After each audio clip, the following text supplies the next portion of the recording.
Vous écoutez le podcast Devenir écrivain avec Lucie Castel, épisode 159. Bienvenue sur Devenir écrivain, le podcast pour démarrer et réussir votre carrière d'écrivain. Et maintenant, retrouvez votre animatrice Lucie Castel, autrice publiée à l'international, formatrice et conférencière.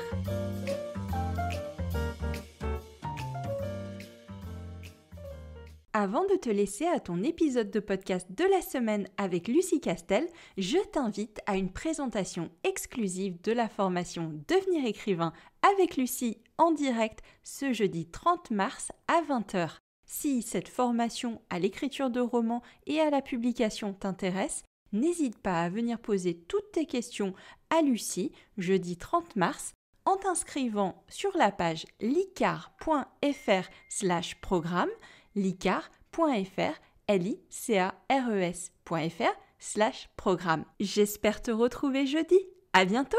Bonjour, je suis ravie de te retrouver pour un tout nouvel épisode de podcast qui a été soufflé par l'un de nos auteurs et nos autrices plus particulièrement, qui nous a fait cette suggestion. Si jamais Océane, tu passes par là, j'ai trouvé ton idée extrêmement intéressante et je pense que tu as raison. Le sujet que nous allons aborder aujourd'hui est un sujet qui peut intéresser beaucoup de très jeunes auteurs ou autrices. Alors en fait, Océane nous a envoyé un message et nous a dit, voilà, pour des gens qui sont complètement débutants, on sait évidemment que ce qui est important, c'est de se former lorsqu'on décide d'aborder un nouveau métier et évidemment être auteur, c'est un métier. Seulement voilà, la charge de travail paraît tellement énorme puisque en fait quand on parle de narration, c'est quelque chose de très très complexe. On ne sait pas forcément par quel bout prendre ces formations. On ne sait pas forcément de quelle manière aborder ces formations. Et donc, elle disait ce serait peut-être bien de faire un épisode avec une sorte de plan d'attaque pour les personnes qui débutent, mais vraiment les 100% débutants, qu'ils du coup soient un petit peu au courant de qu'est-ce qu'ils doivent chercher, sur quoi particulièrement ils doivent appuyer les formations, etc.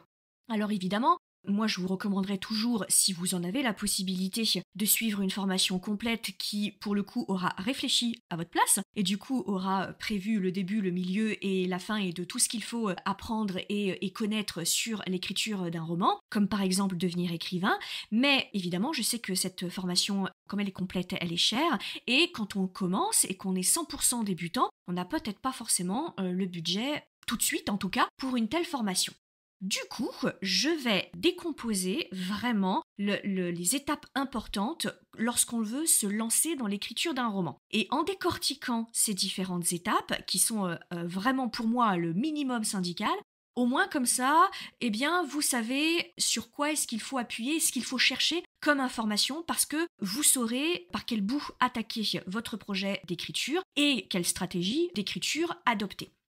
Donc, dans un premier temps, ce qui est important que vous compreniez, c'est que l'écriture d'un roman, on peut bien la découper de toutes les façons possibles et imaginables. Il y a moult méthodes d'écriture pour ce qui est des romans. D'ailleurs, entre nous, les méthodes, en tout cas, parlent des mêmes concepts fondateurs, ce qui est plutôt une bonne chose. Après, c'est l'efficacité et l'approche qui diffèrent. Mais tout ça pour dire que lorsque on envisage d'écrire un roman de fiction, quel que soit le genre, et j'insiste sur le fait qu'il s'agit d'un roman de fiction, il y a deux choses à prendre en compte, deux étapes fondamentales et deux approches pour ce qu'il y est de l'écriture d'un roman. Tout d'abord, la première chose à savoir lorsqu'on veut se lancer dans l'écriture d'un roman et qu'on est un total débutant ou débutante, c'est de se dire que jamais, au grand jamais, pour réussir un roman, on va se lancer immédiatement dans l'écriture pure et dure. Ça n'existe pas. Alors ça existe peut-être pour les romanciers et romancières qui sont des professionnels et qui en sont alors 20e roman.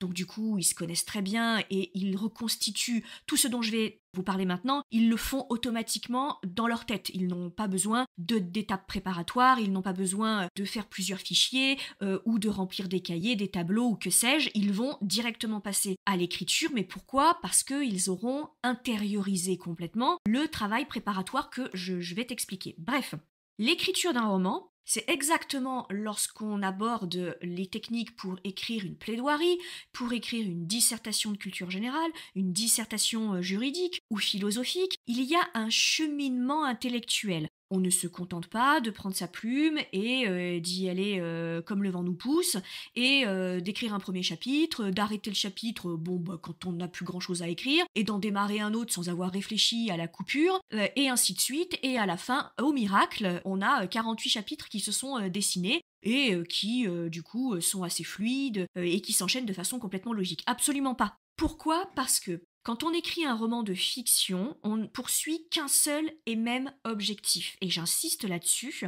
quel que soit le genre, romance, fantasy, SF, polar, ce que vous voulez, le but que poursuit un auteur lorsqu'il écrit un roman, c'est le même, c'est provoquer des émotions dans le cœur d'un lecteur. Un lecteur qu'il ne connaît pas, évidemment, et il ne connaît pas forcément ni son système de pensée, ni ses références, ni ce qui le fait pleurer, ni ce qui le fait rire. Ce qui veut donc dire que l'auteur, son premier travail, c'est de se demander comment organiser l'action de son roman, l'histoire de son roman, pour que le lecteur, quand il le lise, puisse avoir des moments où il est tendu, puisse avoir des moments où il craint pour la suite de l'action, puisse avoir des moments où il trouve que les personnages sont touchants, puisse avoir des moments où il est ému, ou avoir des moments où il rit. Et ça, évidemment, on ne peut l'envisager que lorsque on a une vision globale de son histoire, qu'on sait comment elle démarre, quels sont les grands temps forts de l'histoire qui vont faire que le lecteur va être passionné, intéressé, il va y avoir du suspense, de l'amour, de la trahison, que sais-je, selon le genre dans lequel vous écrivez. Et puis, comment ça se termine ? Parce qu'il faut que ça se termine en apothéose. Il faut que le lecteur, quand il arrive à la fin, il dise « Waouh, quel voyage j'ai fait !» Et encore une fois, ça peut être un tout petit voyage. Si vous écrivez de la romance ou une comédie romantique, il peut ne pas se passer grand-chose. Mais c'est pas parce qu'il se passe pas grand-chose dans votre livre qu'il n'y a pas d'émotion. Chaque petite action, chaque petite réplique peut contenir toute une émotion, vraiment. Et donc, ce qu'il faut bien comprendre, c'est que la première chose à savoir lorsque on se lance dans l'écriture d'un roman, c'est qu'on ne se lance jamais tête baissée dans l'écriture en priant pour que, ce qu'on imagine dans notre tête, on arrive à peu près à le dire et à l'écrire au fil de l'eau. Il faut une stratégie narrative. La stratégie narrative, elle passe nécessairement par 3 choses. Première chose, il faut que ton roman soit engagé. Ça veut dire quoi ? Ça veut dire que quand tu vas voir un éditeur et que l'éditeur va te dire ok, bonjour auteur, tu me soumets ton manuscrit, ça tombe bien parce que moi je cherche des manuscrits à publier, donc parle-moi de ton manuscrit. Alors l'auteur en face va dire ok éditeur, alors moi mon roman il est super parce que il parle d'une jeune fille qui a été abandonnée dans son plus jeune âge et elle a été élevée par des parents absolument horribles et elle croit que c'est sa destinée et puis un jour il y a un vieux monsieur qui va la trouver et qui va lui dire qu'elle a un destin extraordinaire. Là, l'éditeur, il va tout de suite t'arrêter. Et il va te dire, écoute auteur, je me fais chier en fait. Moi je m'en fous de ta fille, machin, c'est l'élu, c'est de la fantaisie. Alors a priori forcément que c'est une élue, ou forcément elle a un destin extraordinaire, ou en tout cas elle va accompagner quelqu'un qui a un destin extraordinaire et elle va lutter pour le triomphe du bien contre le mal. C'est de la fantaisie. C'est pas ça que je veux savoir. Moi ce que je veux savoir c'est quoi ton engagement, c'est quoi ton thème en fait. C'est de la résilience, c'est un parcours initiatique, c'est un road trip, c'est une histoire sur les discriminations, sur l'éveil de soi, sur le prix de la liberté. C'est quoi le thème en fait que tu me résumes en une phrase pour que moi, éditeur, je sache si ça correspond à ma ligne éditoriale tout de suite et si c'est un thème que j'ai envie de publier ou non parce que j'ai déjà publié l'équivalent l'année dernière ou que j'ai déjà signé un auteur. Et ça, c'est à la base, donc tu ne peux pas démarrer une écriture de roman si tu ne t'es pas posé cette première question. Pourquoi j'écris cette histoire ? C'est quoi que je veux faire passer comme message important ? C'est quoi mon engagement, en fait ? C'est une histoire de vengeance, c'est une histoire d'amour, c'est une histoire d'amour et de trahison, c'est une quête de soi, c'est une rédemption, c'est... Voilà. Ça passe par ça. Et pour ça, t'as pas besoin d'être formé. Alors bien sûr, à l'ICAR, on t'explique comment trouver cet engagement, donc on te pose des questions et on te pousse et on t'aide à formuler tout ça, mais toi, de ton côté, si tu ne peux pas encore te former sur la question, et je sais qu'il y a peu de formations qui existent qui traitent de cette question, à part devenir écrivain, mais tu peux déjà, toi, à ton niveau, te poser cette question. Pourquoi j'écris cette histoire ? C'est quoi la valeur ajoutée de mon histoire par rapport à toutes les autres ? C'est quoi sa spécificité, en fait ? C'est ça que l'éditeur, il veut savoir. Et donc toi, tu dois te poser cette question en premier lieu. ton engagement. C'est quoi le thème principal de ton histoire? Une fois que tu as déterminé ça, tu passes à la deuxième étape très importante. La deuxième étape très importante, c'est que comme un metteur en scène, le conteur, donc l'écrivain, il va organiser son récit pour que ce récit produise des émotions. C'est-à-dire qu'il fasse monter la tension, monter le désir, monter la peur, monter le rire. Ça dépend dans quel genre tu écris, bien entendu. Et pour cela, tu vas cadencer ton récit en plusieurs grands temps forts. C'est la raison pour laquelle on explique sur absolument toutes les méthodes possibles et imaginables, que ce soit les synopsis pour la télévision ou pour le cinéma ou pour ce qui est des romans. En règle générale, on organise l'action, le récit, en 3 ou 4 grandes parties. 3 parties ou 4 grandes parties qui vont aller crescendo et qui vont faire que tu vas passer d'un point A, le début de ton roman, jusqu'au point B qui est le dénouement de ton roman. Et entre les deux, tu vas avoir 3 ou 4 grands temps forts qui sont censés apporter du dynamisme, du rythme et des émotions évidemment au lecteur. Et ça, tu vas tout de suite le déterminer juste après avoir déterminé le thème principal de ton roman. Donc c'est à toi d'avoir cette fameuse vision globale de ton récit. Chaque fois qu'on me dit « Ah, mais moi, je me lance dans l'écriture et puis je me laisse moi-même surprendre par les réactions des personnages et par l'action », ça n'est pas professionnel en fait. C'est pas une qualité que quand quelqu'un vous dit « Oh là là, bah moi je me laisse surprendre par l'action, je sais jamais trop comment ça va finir, etc. » Mais un auteur n'est pas un lecteur en fait. Tu es un auteur. Alors si c'est pour te comporter comme un lecteur, c'est quoi la plus-value que tu offres au lecteur? Si tu es un auteur, c'est que tu as un savoir-faire professionnel qu'un lecteur uniquement n'a pas. Parce que si tous les lecteurs pouvaient être auteurs, alors il n'y aurait pas de frontières. Tout le monde écrirait, tout le monde serait publié, et il n'y aurait pas de cette sélection qui fait que les éditeurs trient entre les manuscrits professionnels et ceux qui ne le sont pas. Quand tu te décides à écrire un roman que tu veux offrir à un lectorat, que ce soit en auto-édition ou en édition traditionnelle, on est bien d'accord que t'es pas un lecteur qui est en train de raconter une histoire qui n'a ni queue ni tête à un autre copain ou copine lecteur ou lectrice. Tu es un auteur professionnel qui fait en sorte que ton lecteur se sente complètement immergé dans un monde et tu le balades. Et tu dis quand est-ce qu'il doit pleurer, quand est-ce qu'il doit rire, quand est-ce qu'il doit avoir peur, quand est-ce qu'il doit être touché. C'est toi le boss, en fait. C'est toi qui contrôle l'univers dans lequel le lecteur accepte d'être enfermé le temps de la lecture de ton roman. Donc quand j'entends quelqu'un, ou même si toi un jour tu entends quelqu'un qui te raconte ça, tu peux être sûr que c'est pas un auteur professionnel. Un auteur professionnel, c'est pas un lecteur qui attend je ne sais quoi quand il balance sur son texte tout ce qui se lui passe par la tête. Pas du tout. Un auteur, c'est quelqu'un qui réfléchit. Et même quand tu as un auteur qui te dit qu'il fait pas de plan, etc., c'est qu'en réalité, son esprit et son cerveau sont suffisamment bien rodés pour qu'il ait de base son plan intégré dans sa tête. Et qu'il n'ait pas besoin de passer par un tableau ou par un carnet ou que sais-je. Et qu'il le fait automatiquement. Mais un auteur professionnel, c'est un conteur, c'est un metteur en scène. Il doit captiver l'attention du lecteur. Et pour captiver l'attention du lecteur, bien entendu qu'il doit maîtriser absolument ce qui se passe et ce qu'il va se passer dans son roman. Pour qu'il soit en capacité de se dire « Ah ben à peu près au tiers du roman, voilà la chose qui va jeter un pavé dans la mare de mon histoire et qui va faire que mes personnages vont évoluer. Et puis à tel pourcentage à peu près du roman, je sais que là il faudrait qu'il se passe ça, etc. » Et après tu adaptes évidemment quand tu te mets à écrire parce que tout ça n'est qu'une projection, évidemment, c'est appelé à évoluer. Donc, une fois que tu as terminé ton thème principal, déterminé ton thème principal et déterminé un espèce de cadencement très global sur 3 ou 4 grandes parties, à ce moment-là, tu n'échapperas pas à élaborer un plan. Et encore une fois, n'aie pas peur d'élaborer un plan. Un plan, c'est pas forcément quelque chose de très rigide, pas du tout. Tu peux simplement te dire, ben voilà, pendant une dizaine de chapitres, ou 11, je sais pas trop, ce serait bien qu'il se passe ça, et puis à peu près au tiers ou au quart du roman, il va se passer ça qui va pousser mes personnages à réagir comme ça, puis à la moitié du roman, ce serait bien que j'ai réussi à caser à peu près toutes ces infos, et puis aux 3/4 du roman, ce serait bien que ça se tende un peu et qu'il se passe ça, et à la fin, le dénouement, ça va se passer comme ça. Ça peut être ça, ton plan. T'es pas obligé de le faire par chapitre. Idéalement, si tu suis une formation qui t'apprend à faire un plan, les plans sont faits pour être un peu plus précis que ça. Encore que c'est pas obligé, tu peux faire des plans plans qui sont très légers, bien sûr. Mais à ton niveau, déjà, tu peux t'auto-discipliner en te disant, ok, premièrement, je détermine mon engagement, mon thème principal d'histoire.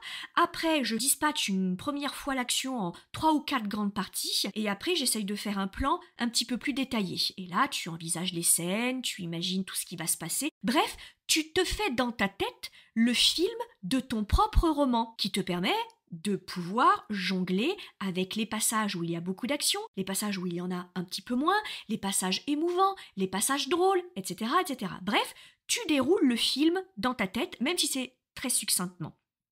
Et puis, deuxième partie, une fois que tu fais tout ça, en parallèle, ce qui fait la réussite d'un roman, c'est aussi absolument la qualité des personnages. Et quand je parle de qualité de personnages, je parle de leur caractère crédible et vraisemblable. Et il faut que tu travailles beaucoup sur tes personnages. Alors bien entendu, là aussi, tu as des formations qui t'expliquent comment créer des personnages qui tiennent la route. On le fait à l'ICAR. On a aussi des épisodes de podcast et des articles de newsletter où on explique comment faire ces personnages-là. Donc ça, c'est quelque chose que tu peux avoir relativement facilement. Et toi, il faut que tu t'astreignes, j'allais dire, à cette espèce de discipline et cette charte de bonne conduite qui est que tous mes personnages devraient pouvoir exister dans la vraie vie. Si mes personnages, dans leur caractère, évidemment, ils peuvent avoir des pouvoirs, ils peuvent être extraterrestres, peu importe, mais au niveau de leur caractère, si ça serait complètement aberrant dans la vraie vie, si ça n'existait pas dans la vraie vie, alors ton personnage n'est pas crédible en fait. Donc évite les personnages de superlatifs. Alors évite les personnages qui sont beaux, intelligents, tout leur réussit, mais en même temps ils sont humbles, parce que tu comprends, ils savent pas qu'ils sont beaux, intelligents et brillantissimes, et puis ils sont forts, et puis ils sont badass, mais en même temps ils savent pleurer, et ils offrent des roses, et en même temps ils savent tricoter, et voilà. Donc évite absolument les personnages fantasmes. Donc ça, tu dois absolument le mettre dans un coin de ta tête. Un personnage, c'est pas parce qu'il est inventé et que il a des pouvoirs, que c'est un vampire, un loup-garou, que sais-je, c'est pas pour autant qu'au niveau de son caractère, il doit être complètement éclaté au sol, en fait. Donc c'est ça. Et quand tu penses les interactions entre tes personnages, il faut que ces interactions, elles puissent être reproductibles dans la vraie vie. Quand bien même ce serait un vampire avec un sorcier, il n'empêche que la manière dont ils se parlent et ce qui se joue entre eux, ça pourrait se reproduire dans la vraie vie, pour que ça reste crédible. Ça, c'est vraiment important. Du coup, donc soigne tes fiches de personnages. Ça, c'est quelque chose qui vraiment participe de la réussite d'un roman. Et une fois que tu as fait cette partie-là, à savoir déterminer le thème principal, cadencer ton roman en 3 ou 4 grandes parties, élaborer un plan, travailler tes personnages de façon crédible, là maintenant, on va passer à la phase de rédaction. Et là, tu te mets à écrire au kilomètre. Là, tu y vas. Et là, s'ouvre une deuxième partie de formation, si je peux dire. Et là, on touche aux techniques narratives. C'est-à-dire, là, on va parler de comment réussir un dialogue, comment gérer les incises dans les dialogues, comment gérer les descriptions, comment gérer les différents points de vue. Qu'est-ce que c'est qu'un point de vue intradiégétique, un extradiégétique? On a un épisode de podcast d'ailleurs sur devenir écrivain là-dessus. Bref, là, tu vas travailler les techniques d'écriture. Dans un premier temps, c'était tout l'aspect organisationnel, stratégique et vraiment détermination des grandes parties de ton roman. Donc là, tu es un peu dans l'architecture, même si je suis pas du tout convaincue par la fameuse distinction jardinier et architecte, parce que pour moi, il n'y a pas de jardinier. Les jardiniers, c'est des gens qui ont complètement intériorisé le travail de structuration, donc ils n'ont plus besoin de le détacher, plus besoin de le faire. Mais ça n'engage évidemment que moi. Si tu te sens profondément jardinier ou jardinière, je ne remets absolument pas ça en cause. Mais en tout cas, il y a toute cette première partie qui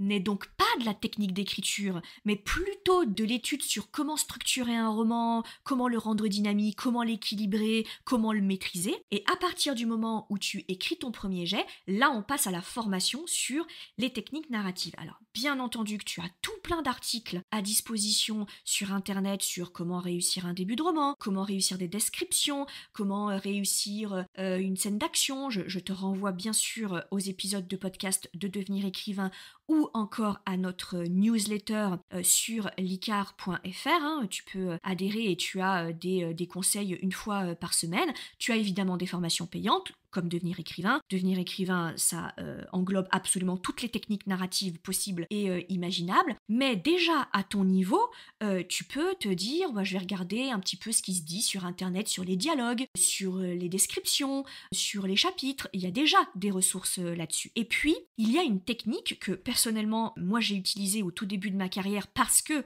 quand j'ai démarré, il y a un peu plus de 10 ans maintenant, il n'existait absolument aucune formation. Sur l'écriture de romans de fiction, il n'existait que les formations en faculté qui sont complètement à côté de la plaque et qui t'étudient les allitérations de Proust ou de Chateaubriand dans leurs textes. Mais c'est pas ça, être écrivain. Surtout être écrivain en 2023, bien entendu. Donc il n'existait absolument aucune ressource sur Internet. Donc ce que je faisais, et ce que je fais encore, c'est que je lis beaucoup. Et là, vraiment, j'en ai déjà parlé, mais je le redis, on ne peut pas devenir écrivain sans devenir un grand lecteur. C'est pas possible. Si on n'a pas le temps de lire, on n'a pas le temps d'écrire. Et tu ne peux pas être un bon auteur si tu n'es pas un bon lecteur. L'un ne va pas sans l'autre, en fait. Ça fait partie du job. Donc, quand tu te dis « je veux devenir écrivain », intègre déjà à ton niveau que ça impliquera de consacrer un pourcentage, ce que tu peux, dans ton emploi du temps, à la lecture. Et alors, j'ai pris un livre parce que c'est celui que je suis en train de lire actuellement. Voilà comment je faisais à l'époque quand je n'avais pas accès à des formations pour les techniques d'écriture. Eh bien, je m'imprégnais des techniques narratives des moultes auteurs que je lisais. Et je lisais dans tous les genres, même des romans ou des histoires qui me plaisaient peut-être moyennement. Mais c'est comme si j'absorbais leur vocabulaire, leur façon de travailler les phrases, etc. Et ça nourrissait une espèce de boîte noire en moi qui fait que quand je me mettais à écrire, je me disais « Ah oui, je me souviens que les descriptions, je préfère quand elles sont courtes. » Ou les dialogues, je préfère quand les incises, elles sont courtes, parce que c'est mon goût, mais tu peux aimer tout l'inverse. Mais à force de lire, tu finis par te constituer comme une espèce de goût qui te serait personnel, et qui fait que, par exemple, tu aimes les descriptions percutantes, tu aimes les phrases courtes, ou au contraire, toi tu aimes les écritures qui sont enveloppantes, riches, généreuses, un peu torturées, un peu complexes. Petit à petit, tu te fais ce goût-là.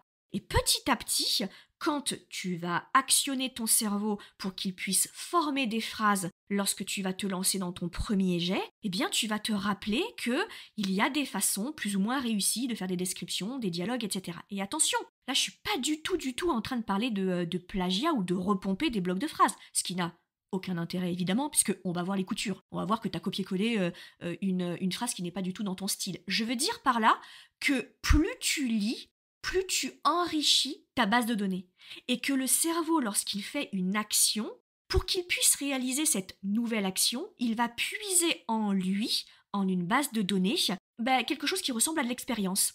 Et ce cerveau-là va aller piocher des ressources, des outils à l'intérieur de toi qui vont lui permettre de dépatouiller le nouveau problème. Et le nouveau problème, c'est que tu te lances dans l'écriture d'un premier jet que tu ne l'as pas forcément fait avant. Donc comme c'est une tâche nouvelle, ton cerveau va donc aller puiser dans tes ressources internes des outils pour qu'il puisse former des phrases. C'est tout simplement ça. Et alors, je vais te donner un exemple. Je suis en train de lire en ce moment un auteur que j'aime beaucoup, que j'ai découvert avec son roman plus récent, pour le coup, qui s'appelle L'étrange traversée du Sardam, qui est Stuart Turton. Et donc là, je lis son roman précédent, qui est celui qui l'a fait connaître, qui l'a fait exploser. Il a été best-seller dans le New York Times, etc., etc. Bref, ce roman, c'est Les 7 morts d'Erwin Hardcastle.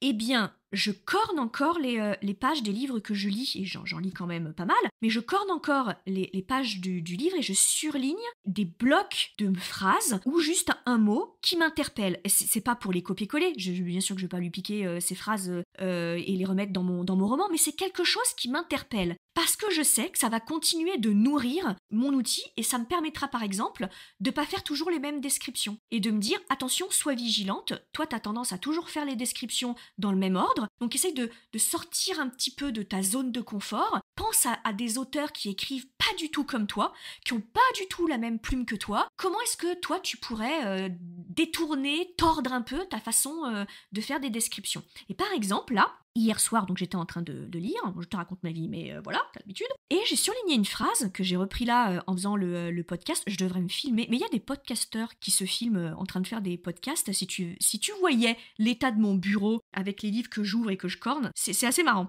Et donc, hier soir, j'ai surligné cette phrase. Elle a le courage fragile d'un prisonnier qui fait ses derniers pas vers la potence. Et ben moi, cette phrase, je l'ai trouvée belle. Je saurais pas exactement te dire pourquoi je l'ai trouvée belle. Alors, d'un point de vue de la technique, bien sûr que je sais pourquoi, parce que je suis autrice professionnelle, donc je sais écrire des phrases qui sont, d'un point de vue de la syntaxe, bonnes. Mais pourquoi est-ce qu'elle me touche, cette phrase-là, qui pourrait paraître complètement banale pour n'importe qui d'autre, et peut-être que toi, tu la trouves complètement quelconque, cette phrase, mais moi, elle m'a touchée. Il y a quelque chose dans ma boîte personnelle qui fait que j'aime ce type de comparaison, j'aime ce type de phrase. Et ben, je l'ai surlignée. Je la relirai plus jamais, cette phrase, et je vais probablement l'oublier. Mais pas tant que ça, parce que je sais qu'elle va venir nourrir ma boîte noire. Et quand je me mettrai à écrire, je me mettrai à réfléchir et à être vigilante et à me dire attention, quand tu veux faire appel à une métaphore, ne tombe pas dans la facilité de toutes les métaphores que tu as déjà écrites. Essaye de voir si tu peux pas jouer avec les mots, réfléchis, et voilà. Et mon cerveau, qui est très affûté, parce que ça fait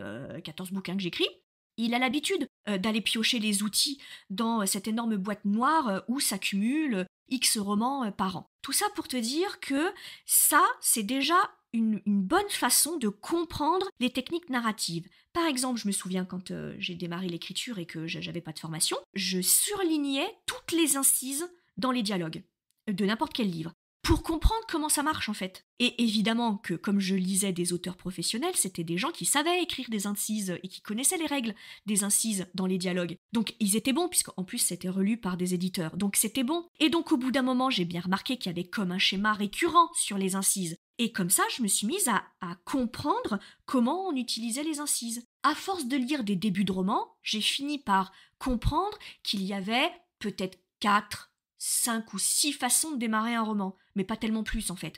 Soit par une action, soit par une description, soit par un flashback, soit par un flash-forward. Mais j'ai fini par le comprendre. Mais ça, c'est qu'il faut que tu te mettes maintenant en position d'une lecture, non pas d'un lecteur, donc de loisir, qui se laisse emporter par l'histoire, mais une lecture d'un auteur qui veut comprendre comment ça marche. Alors il regarde comment les autres font. Et ça peut être un bon moment. Évidemment que, étant une très grande consommatrice de formation, je crois énormément à la puissance de la formation par des personnes qui savent ce qu'elles font, etc., etc.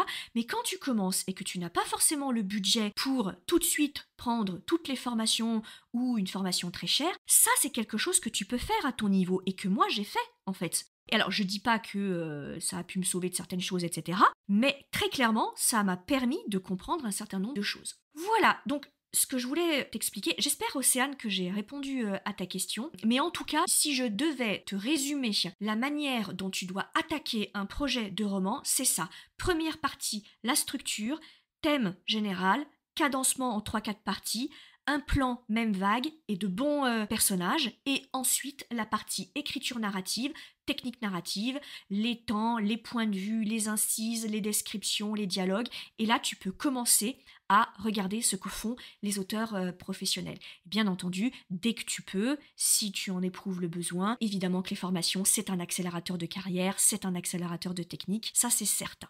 En tout cas, j'espère que ça vous a aidé. Moi, je trouvais que c'était un sujet plutôt très intéressant et je crois que j'aurais aimé avoir ce type de podcast quand j'ai démarré et que je me sentais bien seule. Je te dis à très très vite pour un tout nouvel épisode de podcast. Si tu veux apprendre à écrire un roman de qualité professionnelle et séduire les éditeurs, si tu veux qu'une équipe complète de professionnels t'accompagne dans ce projet, tu dois rejoindre Devenir écrivain, projet best-seller. C'est la formation la plus complète et individualisée pour t'aider à concrétiser ton rêve d'écriture.